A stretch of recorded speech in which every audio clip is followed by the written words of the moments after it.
All right, guys, in this video, we are going to be looking at this equilibrium constant or solubility product and the solubility or the molar solubility. Okay, we got a multiple choice and some short answer. So in this first multiple choice, we've got a little table. They give us some compounds, some Ksp values at a certain temperature. And the question says we have equimolar samples of lead hydroxide, lead iodide, and lead fluoride are placed in 3 separate beakers, each containing 250 milliliters of water at 25 degrees Celsius. After solutions are stirred, solid remains in the bottom of each of the beaker. Based on the Ksp values for the compounds listed in the table above, a solution of which of the following compounds will have the lowest lead concentration? Okay, so we have 3 identical beakers, same scenario, same amount of water. We've got a solid on the bottom of each of them, so each of them have reached saturation. So 3 beakers, and the question is asking, so we got solid on the bottom of each of them. Question is asking, which one has the least amount of lead ions in it? Okay, so I'm going to write the Ksp for the generic ones. So Ksp for lead hydroxide is going to be Pb plus OH minus, and that'll get squared.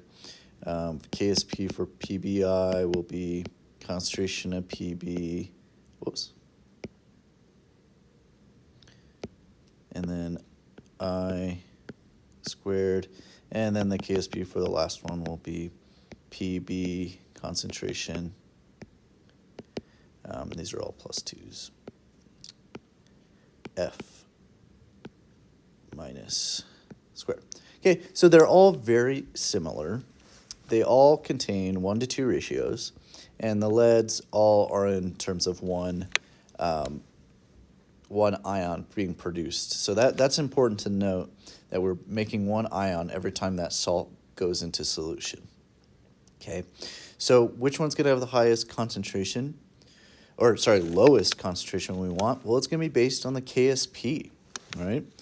Ksp is products over reactants, and basically, the lower the Ksp, the lower the concentration that we have. So looking at our 3 options right here, our lead hydroxide has the lowest Ksp, so it's also going to produce the lowest amount of ions. So A, lead hydroxide, is the right answer. It's just because it's going to produce the least amount of ions at equilibrium, and that's based off the Ksp value. So we got A as a very easy answer for this one. This is a bunch of extra, just kind of show it out that you didn't even need it. You just needed to understand that Ksp tells me how many ions are going to be produced. And so since the Ksp value is lowest on lead hydroxide, it's going to be A. All right. Now, this is a short answer question. We got 3 parts to it. To determine the value of the solubility product constant, Ksp, a student prepares a saturated solution of dissolving barium hydroxide in water. The Ksp expression is given to us right here. Write the balanced equation for the dissociation reaction that is consistent with Ksp. I like this question. It's going a little bit the reverse direction. Sometimes, or most of the time, they give you the reaction. You have to write the Ksp. Here, it's flipped. Now they give you Ksp, they expect you to be able to write out the reaction. Luckily, they give us a lot of important information that we need. They give us the starting material, and they give us the Ksp. So, to write out this balanced equation, we have barium hydroxide as our reactant, and it is a solid. Another important thing to note that it is at equilibrium, so make sure to do that double arrow. And then we're going to have barium ion, it's bad a barium ion that is a 2+ charge and at aqueous.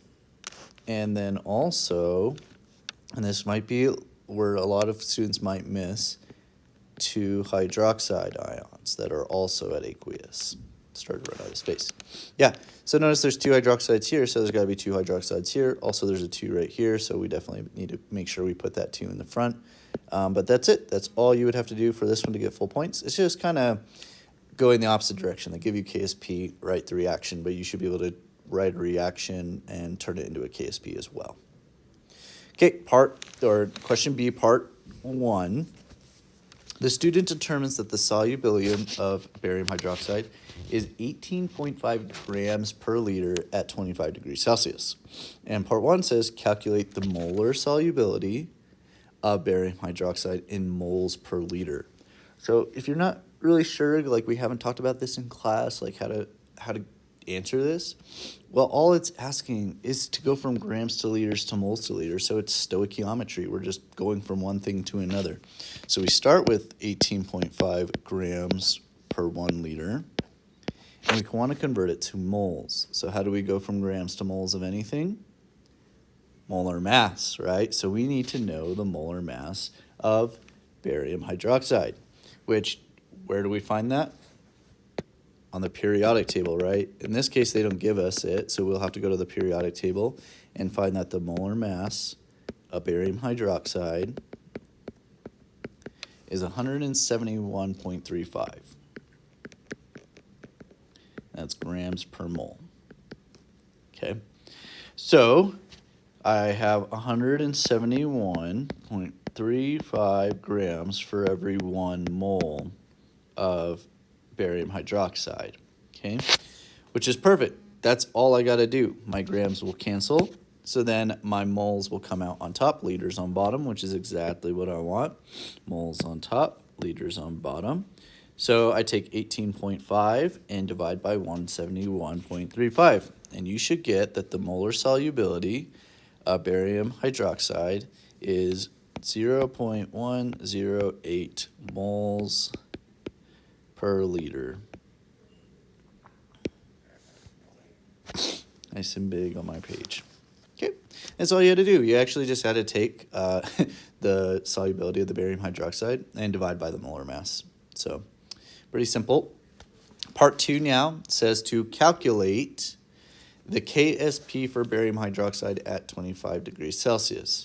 So the quick way to do this, it'll save you a lot of time, is understanding that since barium hydroxide is a salt that's going to have a 1 to 2 ratio, what I mean by that is for every 1 barium ion, it's going to produce 2 hydroxide ions, right? So it's a 1 to 2 ratio salt.